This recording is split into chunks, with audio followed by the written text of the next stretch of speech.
इलाके से आए सभी अपने कर्मठ साथियों का, बुजुर्गों का धन्यवाद करना चाहता हूँ कि वो इस प्रोग्राम में शामिल हो, इस प्रोग्राम की शान बढ़ाई और जिस तरह से यहाँ हजूम उमड़ा है आप लोगों के सामने कि नॉमिनेशन से भी बहुत बड़ा प्रोग्राम यहाँ आज बाईसी ने किया, उसके लिए मैं धन्यवाद करता हूँ। आज जेजेपी के प्रत्याशी ने नॉमिनेशन किया है, रोड शो निकाला है, भाजपा के प्रत्याशी ने रोड शो किया है, क्या कहेंगे उनके बारे में? भाई ऐसा है, इलेक्शन लड़ने और नामांकन भरने के सभी को अधिकार है, ठीक है, उनने भरा है तो अच्छी बात है और अब मैदान में हाथ मिलाएंगे। ये पहले माइकों पे और पीछे छुप के निवार करा करते थे, अब हाथ मिलाएंगे। मैदान में कितनी इनमें ताकत है, कितनी कांग्रेस के प्रत्याशी में ताकत है। जनता से क्या वादा किया है? चुनाव जीते तो किस तरह की विकास कार्य प्राथमिकता? मेरा जनता से तो यही आग्रह है और ये वादा कर रहा हूँ कि मेरा जो इलेक्शन होगा विकास के मुद्दों के ऊपर होगा। जो भी विकास के कार्य मेवात में नहीं होंगे वो मेरे मेन मुख्य मुद्दे हुए, जैसे स्टेट यूनिवर्सिटी, 4 लेन और ट्रॉमा सेंटर, मेवात कैनाल और खासकर बच्चों को रोजगार, ये मेरे मेन मुद्दे होंगे। हरियाणा में कांग्रेस आपने बताया 70 सीटें ले रही है, किस तरह ले रही, क्या कहेंगे? बिल्कुल कोई शक नहीं है, हरियाणा में डेली सर्वे आ रहा है, 70 सीट समय कम नहीं रहे। इस बार हरियाणा में कांग्रेस सरकार बनने जा रही है, जिसके हमारे मुख्यमंत्री चौधरी भूपेंद्र सिंह हुड्डा जी होंगे।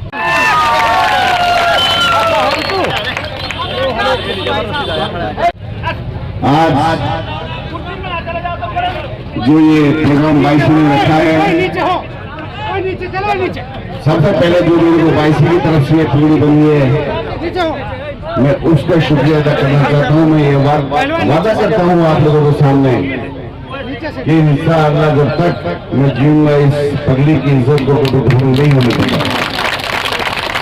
मंच पे मेरे साथ बहुत साथ बैठे हैं, किसका नाम लूं किसका नहीं लूं, मैं यही कहूँगा सम्मानित मंच, मैं 2 चौधरियों का और सरपंच का जरूर नाम लूंगा, चौधरी आलम, चौधरी हुसैना और सरपंच फारूक।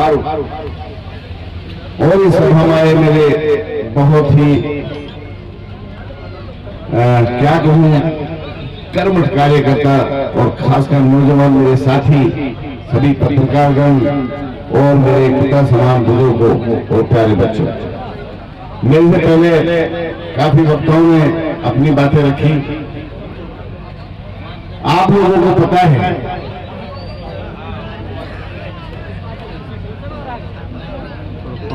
कि जब कुछ दिन से सिलसिला चला रहा था, इलेक्शन सर पे था, टिकटों की मांग चल रही थी, तो ये सारे जो आज कोई ILD में भाग गया, कोई जज्बा में भाग गया, कभी कोई झंडा उतार रहा है, कभी कोई चढ़ा रहा है, इन्होंने सोचा कि शेर जंगल चला जाता है तो जंगल खाली हो जाता है। इनको ये नहीं पता है कि शेर वापस भी आता है।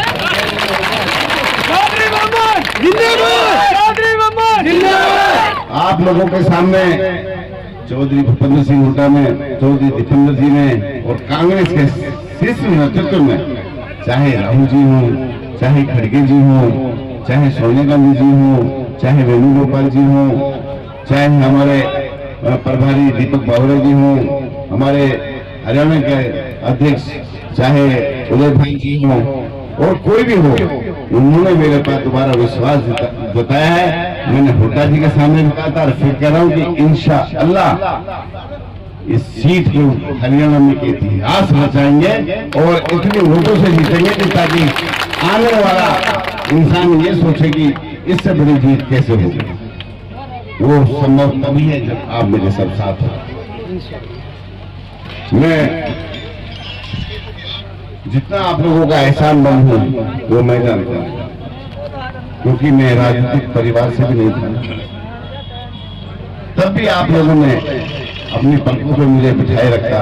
2002 से मैंने राजनीति शुरू करी थी, आज 22 साल तकरीबन हो गए। तीसरी बार मेरे को नेशनल पार्टी का सिंबल मिला है। एक बार मैं इंडिपेंडेंट लड़ा था, लेकिन मैंने कभी हिम्मत नहीं हारी। इंशाअल्लाह आप लोगों ने मेरे को विधायक बना के विधानसभा में भेजा था। ऐसी कोई सी बात नहीं है जो विधानसभा में मैंने आपकी नहीं रखी हो। चाहे बिजली की बात हो, चाहे पानी की बात हो, चाहे नेशनल हाईवे 248 को 4 मार्गे बनाने की बात हो, चाहे अध्यापकों की बात हो, चाहे डॉक्टर्स की बात हो, चाहे स्वास्थ्य की बात हो, चाहे ट्रॉमा सेंटर की बात हो, चाहे स्टेट यूनिवर्सिटी की बात हो, चाहे मेवात केनाल की हो, चाहे बच्चों को रोजगार की बात हो, ऐसी कोई बात नहीं छोड़ी मैंने जो विधानसभा में आपके साथ साथ हूँ। और बुल्हाना की मांगों को भी मैंने विधानसभा में आप लोगों के सामने रखा है। मगर इस सरकार को परवाह नहीं है। ये नहीं चाहती कि मेवात का विकास हो, मेवात के बच्चे पढ़े, मेवात के आदमियों का स्वास्थ्य अच्छा रहा, मेवात का ट्रैफिक जो रोड बने हुए वो यहाँ अच्छे बने। ये नहीं चाहती कि बच्चा ट्रॉमा सेंटर में उसको जल्दी ट्रीटमेंट मिलते। ये सरकार नहीं चाहती। जो यहाँ के नेता हैं बीजेपी के, आप लोगों को पता है 10 साल से सरकार है, 10 साल से इसके साथ लगे हुए हैं। मेरे को एक बात को हाथ खड़ा करके बता दे कि इन्होंने कब मुख्यमंत्री के सामने ये बात रखी कि हमारे मेवात में 4 लेन की कमी है, हमें स्टेट यूनिवर्सिटी चाहिए, हमें मेवात करना चाहिए, बच्चों को रोजगार चाहिए। ये बता देने वाली बात है कब रखी। आप लोगों को खूब पता है, इनको खुशियों की जरूरत है, चापलूसी करना जानते हैं। आप लोगों से मिलना तक ये नहीं चाहते। आप लोगों को सामने उदाहरण है, हमने भी इसको बता दिया, इनको सिखा दिया कि इंशाल्लाह आप चाहे पूछो मत पूछो, चाहे कोई भाई मुझे काम में वोट ना दे रहा हो, मैं उसके भी घर जाके उसके सुख दुख में शामिल होने का काम करूं। आप लोगों ने जो मुझे प्यार दिया है, आज जो 22 में मैंने यहां से सोचा था कि मैं 22 से शुरुआत करूंगा और इंशाल्लाह इतना बड़ा हजूम मेरा नॉमिनेशन में नहीं था जो आज मेरा नॉमिनेशन की बजाय जो आज स्वागत मेरा 22 में हुआ। मैं ये बताना चाहता हूं कि जब भी मेवात में हमारे 36 भाई के बरादरी को जो भाईचारा उसको बिगाड़ने की बात की है, तो तब हमारे यहाँ के नेताओं ने आवाजें उठाई। मैं राजनीति में नहीं था, मैं जब तक सुनते आ रहा हूं। अब आप लोगों के सामने कुछ दिन पहले कुछ लोगों ने हमारे 36 बरादरी के भाईचारे को खराब करने की कोशिश की थी, जिसमें हम तीनों विधायकों ने यहाँ के लोकल प्रशासन से मिले थे, मुख्यमंत्री से मिले थे और चंडीगढ़ के भी प्रशासन से मिले थे, लेकिन हमारी एक नहीं सुनी। उसके पश्चात आप एक विधायक बनाते हो, आपकी हकों की लड़ाई लड़ने का जो आप हमको इख्तियार देते हो, वो हम तीनों विधायकों ने विधानसभा में आप लोगों के सामने रखी। मगर ये सरकार ऐसी है, यदि हम आप लोगों की आवाज को भी उठाते हैं तो उसको भी दबाने का काम करती है। ये बीजेपी सरकार ऐसी है। मगर जिस तरह से इन्होंने अत्याचार किए थे, हमारे ड्राइवर आ गए थे, हमारे भाई सपूरों से पढ़ के आ रहे थे, अपने रिश्तेदारों से आ रहे थे, इन्होंने जबरदस्ती उनके साथ अत्याचार किया।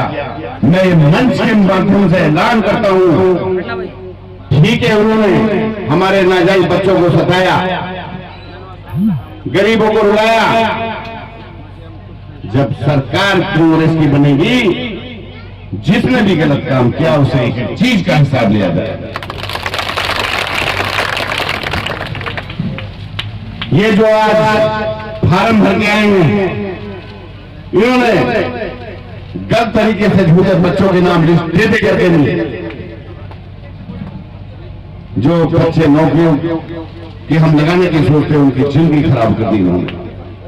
आज ये बीजेपी को छोड़ के कोई किसी पार्टी में शामिल होगा, कोई किसी पार्टी में शामिल होगा। अरे ताकत है कि तुम अब मैदान में आए, हाथ मिलाना मेरे से, कितने हाथ मिलाते हो? तुम्हारी औकात बता दूंगा, तुम्हारी औकात क्या है इस जनता में। तुमको कहां जगह मिलेगी, ये तो आने वाली 8 अक्टूबर ही बताएगा, जब इनको अपनी जमीन का पता चलेगा कि आप कहां खड़े हो। हम यहाँ 36 बिरादरी के किसी भी धर्म के सब भाई हैं, हमें सब भाई के सुख दुख में हमें रहना चाहिए। हमें ये नहीं है कि पावर में है तो उसका गलत इस्तेमाल करना चाहिए, नाजायज लोगों को केसों में फंसाना चाहिए। अरे मैं ये कहता हूं, जो लोग उम्रा करने के लिए गए थे, इन जलीलों ने उनको भी केसों में फंसाया था जो उम्रा कर रहे थे, उनको भी नहीं छोड़ा। इस राजनीति में जिस तरह से इन्होंने दुरुपयोग पावर का किया है, मेरे ख्याल से किसी ने नहीं किया। मैं नाम नहीं लेना चाहता इस मंच से, मगर इतना कहता हूं कि अब के किसी ने गलत तरीके से हमारे बच्चों को उठवा दिया, गलत तरीके से झूठे केसों में बता दिया, तो इंशाअल्लाह उनकी इस बार खेद नहीं रहेगी। मैं ये भी बताता हूं मंच के माध्यम से, मैंने आप लोगों की बात उठाई थी, मैंने गुनाह नहीं किया। मेरा अधिकार आप लोगों ने देके मुझे विधानसभा में भेजा था। आर्टिकल 194 के तहत मैं हर बात को विधानसभा में उठा सकता हूं और उस पर कोई सरकार कानूनी कार्रवाई मेरे पर नहीं कर सकती। मगर यहाँ के नेताओं ने जबरदस्ती झूठ बोल के मेरे अरेस्ट की मेरी मांग की थी, जबरदस्ती से प्रशासन ने मेरे साथ अत्याचार किया था। अरे एक बात बताओ, मुझे क्या जरूरत थी पत्थरों पे सोने की?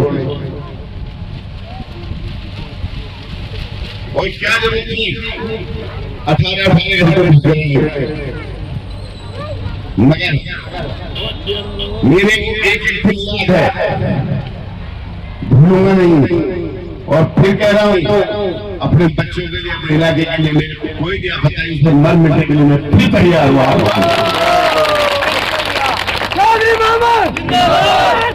मैं ये कहना चाहता हूं, सुख दुख तो जिंदगी में आते रहते हैं, और जो भाई हो गए, जो दर्द मिले उससे बड़ी सौगात मेरे लिए कोई नहीं होती। मगर जो ये शैतान थे जिन्होंने ये रचना रची थी, जो और कोई नहीं थे, ये आप लोगों के बीच में से ही थी। मैं ये कहूं कि कोई बाहर से यहां आया था, इनकी प्लानिंग बहुत बड़ी थी हमारे लोकल नेताओं की। मैं ये बताना चाहता हूं, इन लोगों ने तो बहुत सारी मोटरसाइकिलें मेरे गांव गुट्टू में भेजी थी, लेकिन हमारे गांव के सरपंच, हमारे गांव के लोगों ने उनको बचाया, जिसको हम नहीं जानते। इनकी प्लानिंग थी कि किस तरह से नामन खान को फंसाया जाए। आप लोगों को इनको बताना, इनकी औकात बतानी है। ये पार्टी बदलने से जो इनके गुनाह है वो माफ नहीं हो सकते कभी भी। इनको गुनाहों का हिसाब देना होगा, इसी धरती पर देना होगा और आप लोगों के सामने देना होगा। मैं ये कहना चाहता हूं, इस बार हरियाणा में कांग्रेस की सरकार बनने जा रही है। 70 सीट कम से कम, इसमें आप लोगों को बढ़ चढ़ के भाग लेना। मेरे खास नौजवान साथियों, इस बार गांव में 90-95% पोल होना चाहिए ताकि हम बड़ी जीत हो। और मैं आप लोगों को सबके एहसानमंद हूं। आप लोगों के लिए कवच का काम करूंगा एमएलए मंत्री बनकर के नहीं, और इंशाअल्लाह आप लोग जब कांग्रेस की सरकार होगी तो आप बहुत सुरक्षित होंगे, और बहुत ही जो लोग बेरोजगार हैं, जो अध्यापक यहाँ नहीं है, जो डॉक्टर नहीं है, उनकी सरकार भर्ती करेगी, आप लोगों को उचित मान और सम्मान देगी। आप लोगों के सामने हुड्डा जी ने पहले कहा था कि स्टेट यूनिवर्सिटी 4 लेन और मेवात कैनाल तो मैं पहले ही कलम से आपको दे दूंगा, और 6000 पेंशन दूंगा। 6000 ये कम नहीं है। गरीबों के लिए 500 रुपए का सिलेंडर दूंगा बीपीएल परिवारों के लिए। पहले हम प्लॉट देते थे, आपके 2 बेडरूम सेट भी उसमें हम बना के देंगे। और जो गरीब रेखा से आज नीचे आदमी थे उनका 25 लाख तक का फ्री इलाज किया जाएगा। आप ये बताओ इससे अच्छी पार्टी आपकी क्या हो सकती है? मैं आपका ज्यादा टाइम नहीं लूंगा, बहुत ले लिया। जिस तरह से आप लोगों ने आज वो कहा अनाज मंडी से ले के यहाँ तक मेरा स्वागत किया, वो देखने लायक था, नजारा था। और ये जो पूर्व घूम रहे हैं इन नदी पर तो चल जाएगी आज ही कि कैसा प्रोग्राम होगा।